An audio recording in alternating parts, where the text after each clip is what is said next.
പഠിക്കാനിരിക്കുന്ന സമയത്ത് നമുക്കൊരു മോട്ടിവേഷൻ ഇല്ല അല്ലേ? അപ്പം നമ്മൾക്കാണെങ്കിൽ ഒത്തിരി പഠിക്കാനുണ്ട്, പക്ഷെ നമുക്ക് ആ ഒരു മോട്ടിവേഷൻ കിട്ടുന്നില്ല.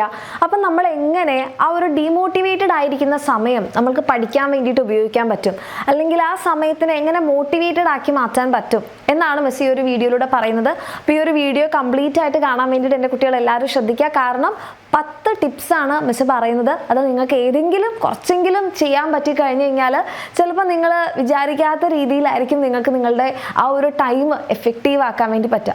സോ ഒന്നാമത്തെ ടിപ്പ് എന്ന് പറയുന്നത് നിങ്ങൾക്ക് ഒരു 2 മിനിറ്റ് റൂൾ ഉപയോഗിക്കാം. അതായത് നിങ്ങൾക്ക് ഒട്ടും മോട്ടിവേഷൻ ഇല്ല, നിങ്ങൾക്ക് പഠിക്കാനേ തോന്നില്ല, അപ്പോൾ നിങ്ങളോട് തന്നെ അറിയാം 2 മിനിറ്റ് പഠിച്ചാൽ മതി. ഓക്കെ, 2 മിനിറ്റ് നമ്മൾ പഠിക്കുന്നുള്ളൂ. ഈ 2 മിനിറ്റും കൂടെ കഴിഞ്ഞ് കഴിഞ്ഞാൽ നമ്മൾ നിർത്തുകയാണ് എന്നുള്ള രീതിയിൽ നമ്മൾ പറയാം. ഓക്കെ, എന്നിട്ട് നിങ്ങൾ പഠിക്കാൻ വേണ്ടിയിട്ട് സ്റ്റാർട്ട് ചെയ്യാം. അങ്ങനെ പഠിക്കാൻ വേണ്ടി സ്റ്റാർട്ട് ചെയ്ത് കഴിഞ്ഞാൽ എന്തായാലും ഒരു ടോപ്പിക്ക് നമ്മൾ 2 മിനിറ്റ് കൊണ്ട് കഴിയില്ലല്ലോ. അപ്പോൾ നമുക്ക് എന്താണ്, അപ്പം ഇതൊന്ന് കഴിഞ്ഞോട്ടെ എന്നുള്ളൊരു മെൻറ്റാലിറ്റി വരും. അതായത് ഒത്തിരി നേരം പഠിക്കണമല്ലോ, ഒരു 2 മണിക്കൂർ പഠിക്കണമല്ലോ എന്നൊക്കെ കരുതുമ്പോഴാണ് മടുപ്പ് നമുക്ക് വരുന്നത്. അപ്പോൾ നമ്മൾ 2 മിനിറ്റ് പഠിക്കുന്നുള്ളൂ അല്ലെങ്കിൽ ഒരു 5 മിനിറ്റ് പഠിക്കുന്നുള്ളൂ എന്ന് നമ്മുടെ ബ്രെയിനിനെ അല്ലെങ്കിൽ നമ്മുടെ മനസ്സിനൊന്ന് പറഞ്ഞ് സന്തോഷിപ്പിക്കുക. എന്നിട്ട് അത് സ്റ്റാർട്ട് ചെയ്യാം. വൺസ് നിങ്ങൾ സ്റ്റാർട്ട് ചെയ്ത് കഴിഞ്ഞാൽ നിങ്ങൾക്കത് കംപ്ലീറ്റ് ചെയ്യാതെ നിർത്താൻ പറ്റില്ല. ഓക്കെ, അപ്പോൾ നമ്മൾ കുഞ്ഞു മക്കൾക്കൊക്കെ ഭക്ഷണം കൊടുക്കുമ്പോൾ അമ്മമാരൊക്കെ പറയണ കേട്ടില്ലേ, ഇതും കൂടെ കഴിച്ചാൽ മതി. അപ്പോൾ അവർ വിചാരിക്കും ഇതും കൂടെ കഴിഞ്ഞാൽ കഴിഞ്ഞു, അങ്ങനെ അത് കഴിക്കും. അപ്പോൾ അമ്മ അടുത്ത ഉരുളയും കൊണ്ടുവരും, ഇതും കൂടെ കഴിച്ചാൽ മതി. സെയിം കാര്യം തന്നെയാണ് ഇവിടെയും നമ്മൾ അപ്ലൈ ചെയ്യുന്നത്. രണ്ടാമത്തെ ടെക്നിക്കാണ്, നിങ്ങൾക്ക് ഒട്ടും ഇഷ്ടമില്ലാതെ പഠിക്കാൻ താല്പര്യമില്ലാതിരിക്കുന്ന സമയത്ത് നിങ്ങൾ ഇതാണല്ലോ ഇമ്പോർട്ടൻറ്റ്, ഇതാണല്ലോ കൂടുതൽ പഠിക്കാനുള്ളൂ എന്ന് കരുതി ആ ടോപ്പിക് എടുക്കാതെ പകരം നിങ്ങൾക്ക് ഏറ്റവും ഈസി ഉള്ളൊരു ടോപ്പിക്ക്, ഇപ്പോൾ 2 മിനിറ്റ് റൂൾ നിങ്ങൾ അപ്ലൈ ചെയ്യുന്നുണ്ടെങ്കിൽ അതിൽ ഏറ്റവും ഈസി ഉള്ളൊരു ടോപ്പിക് എടുക്കാം. നമുക്കിത് ഇഷ്ടമുള്ളതാണല്ലോ, ഇത് 2 മിനിറ്റ് നിങ്ങൾ പഠിച്ചാൽ മതി.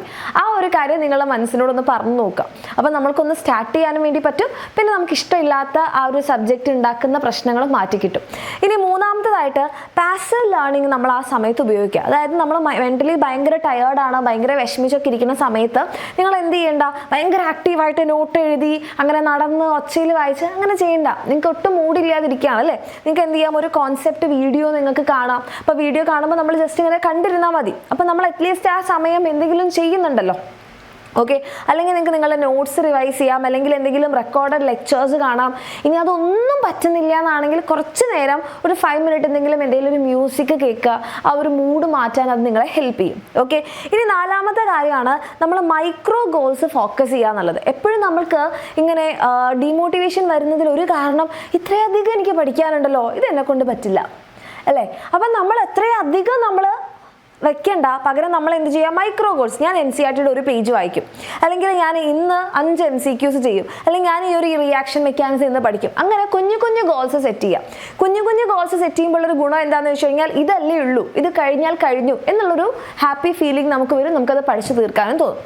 ദെൻ നമ്മുടെ 5ാമത്തെ കാര്യം, നമ്മുടെ പൊമോഡോറോ ടെക്നിക്ക് നിങ്ങൾ ഉപയോഗിക്കാം. അതായത് മണിക്കൂറുകളോളം പഠിക്കണമല്ലോ എന്ന് ചിന്തിക്കുമ്പോഴാണ് തുടങ്ങാൻ തന്നെ തോന്നാത്തത്. പകരം നമ്മളൊരു 25 മിനിറ്റ്സ് പഠിക്കുന്നു, അലാം വെക്കുന്നു, 25 മിനിറ്റ്സ് പഠിക്കുന്നു, ഒരു 5 മിനിറ്റ് റെസ്റ്റ്, എഗെയിൻ 25 മിനിറ്റ്സ് പഠിക്കുന്നു, 5 മിനിറ്റ് റെസ്റ്റ്, എഗെയിൻ 25 മിനിറ്റ്സ് പഠിക്കുന്നു, 5 മിനിറ്റ് റെസ്റ്റ്. അപ്പോൾ ഒരു ഗുണം എന്താണെന്ന് വെച്ചാൽ നമ്മൾ 1/2 മണിക്കൂറേ പഠിക്കുന്നുള്ളൂ.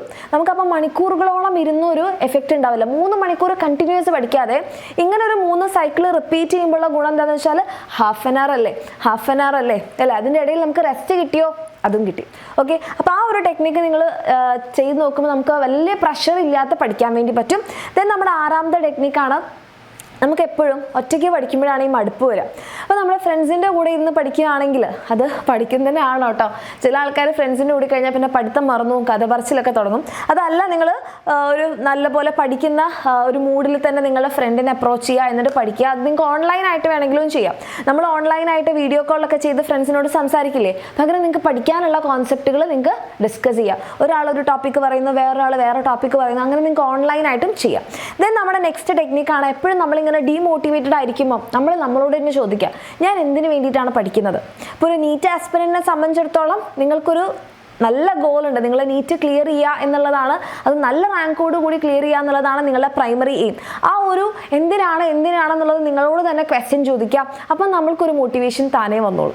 ഓക്കെ, ദെൻ നമ്മളുടെ നെക്സ്റ്റ് ടെക്നിക്കാണ്, നമ്മൾ ഡീമോട്ടിവേറ്റഡ് ആയിട്ടിരിക്കുന്ന സമയത്ത് പുതിയ കാര്യങ്ങൾ പഠിക്കാൻ പോകാതെ ഓൾറെഡി പഠിച്ച കാര്യങ്ങൾ റിവൈസ് ചെയ്യുക. കാരണം മോട്ടിവേഷൻ ഇല്ലാതിരിക്കുന്ന സമയത്ത് നമുക്ക് വലിയ രീതിയിൽ പഠിക്കാനൊന്നും പറ്റില്ല അല്ലേ. അപ്പോൾ നമ്മൾ പുതിയ കാര്യം പഠിക്കാൻ പോയി കഴിഞ്ഞാൽ അത് ഒട്ടും തലയിൽ കയറില്ല. പകരം എന്ത് ചെയ്യുക, ഓൾറെഡി ഉള്ള കാര്യങ്ങൾ റിവൈസ് ചെയ്യുക. അപ്പോൾ നമുക്കൊരു റിവിഷനും കൂടി ആയി കിട്ടും. ആൻഡ് ലാസ്റ്റ് ടിപ്പ്, നമ്മളോട് തന്നെ കുറച്ച് ദയ കാണിക്കാം. അതായത് ഇന്ന് നമുക്ക് പഠിക്കാൻ പറ്റിയില്ല എന്ന് പറഞ്ഞ് നമ്മളെ തന്നെ കുറ്റപ്പെടുത്താതിരിക്കുക. ഓ നീ എന്തൊരു മോശമാണ്, നിന്നെക്കൊണ്ട് ഒന്നിനും പറ്റില്ല, നിനക്കിത് പറ്റില്ല, നിനക്ക് നീറ്റ് കിട്ടില്ല, നിനക്ക് മാർക്സ് കിട്ടില്ല, അങ്ങനെ നമ്മളോട് തന്നെ നമ്മൾ ഡീമോട്ടിവേറ്റ് ചെയ്യാതെ, നമ്മളെ തന്നെ കുറ്റപ്പെടുത്താതെ നമ്മളൊന്ന് ശ്രദ്ധിക്കുക. അതായത് ഒരു ദിവസം മോശമാണെന്ന് കരുതി നമ്മൾ മോശമാണെന്നില്ല. നമ്മൾ എന്തിനാണ് നമ്മൾ തന്നെ കുറ്റം പറയുന്നത്? നിങ്ങൾക്ക് വിഷമങ്ങൾ വരാം, നമ്മൾ മനുഷ്യന്മാരാണ്. അപ്പോൾ നിങ്ങൾക്ക് വിഷമം വരുന്നുണ്ട്, നിങ്ങൾ കരഞ്ഞോളൂ, ഒരു കുഴപ്പമില്ല. ഓക്കെ, നിങ്ങൾ വിഷമിച്ചോളൂ, കുഴപ്പമില്ല. നിങ്ങൾ ഉറങ്ങിക്കോളൂ, കുഴപ്പമില്ല. പക്ഷേ നമ്മൾ കുറ്റപ്പെടുത്താതിരിക്കുക. അത് വീണ്ടും നമ്മളെ താഴ്ത്തേ ചെയ്യുള്ളൂ. ഓക്കെ, സോ നമ്മളെ സപ്പോർട്ട് ചെയ്യുക, ഒരു കുഴപ്പമില്ല, നമ്മൾ നെക്സ്റ്റ് ഡേ അടിപൊളിയായിട്ട് പഠിക്കും. അപ്പോൾ ഇതിൽ ഏതെങ്കിലും കാര്യങ്ങളൊക്കെ നിങ്ങളൊന്ന് ചെയ്ത് നോക്കുക. നിങ്ങൾക്ക് യൂസ്ഫുൾ ആവുകയാണെങ്കിൽ നമുക്ക് എന്ത് ചെയ്യാം, തീർച്ചയായിട്ടും നിങ്ങൾ കമൻറ്റ് ചെയ്യാം. അതേപോലെ നിങ്ങൾക്ക് പഠിക്കാനൊരു കറക്റ്റ് സോഴ്സോ കാര്യങ്ങളൊന്നും ഇല്ലാതിരിക്കുകയാണെങ്കിൽ, നിങ്ങൾക്കിപ്പോൾ നിങ്ങൾ നീറ്റ് ആസ്പിറൻ്റ് ആണെന്നുണ്ടെങ്കിൽ നിങ്ങൾക്ക് നമ്മുടെ എക്സാമിനുണ്ട്, വേദ ബാച്ച് ഉണ്ട്. ഓക്കെ, നിങ്ങൾക്ക് +2 മാത്രം മതി എന്നുണ്ടെങ്കിൽ നമ്മുടെ ഉയരേ ബാച്ച് ഉണ്ട്. നിങ്ങൾക്ക് താല്പര്യമുള്ള മക്കൾക്ക് താഴെ കാണുന്ന നമ്പറിൽ മെസ്സേജ് ചെയ്യാം. അപ്പോൾ നിങ്ങൾക്ക് ഈ പറഞ്ഞതിൽ നമ്മൾ പാസീവ് ലേണിംഗ് പറഞ്ഞു അല്ലേ, നിങ്ങൾക്ക് ഒരു മൂഡും ഇല്ലാതെ മോട്ടിവേഷൻ ഇല്ലാതിരിക്കുന്ന സമയത്ത് നിങ്ങൾക്ക് നമ്മുടെ റെക്കോർഡഡ് ക്ലാസ് കാണാം, ലെക്ചേഴ്സ് കാണാം, നോട്ട്സ് റിവൈസ് ചെയ്യാം. അപ്പോൾ അതിനൊക്കെ ഉള്ള ഓപ്ഷൻസ് ഉണ്ട്. അപ്പോൾ താല്പര്യമുള്ള മക്കളാണെങ്കിൽ നിങ്ങൾക്ക് താഴെ കാണുന്ന നമ്പറിൽ മെസ്സേജ് ചെയ്യാം, അടിപൊളിയായിട്ട് പഠിക്കാം. ഓക്കെ, ഒരു ദിവസം മോശമാണെന്ന് കരുതി നിങ്ങൾ ഒരിക്കലും മോശമാവില്ല. ഓക്കെ, ഹാപ്പി ആയിരിക്കുക. All the best.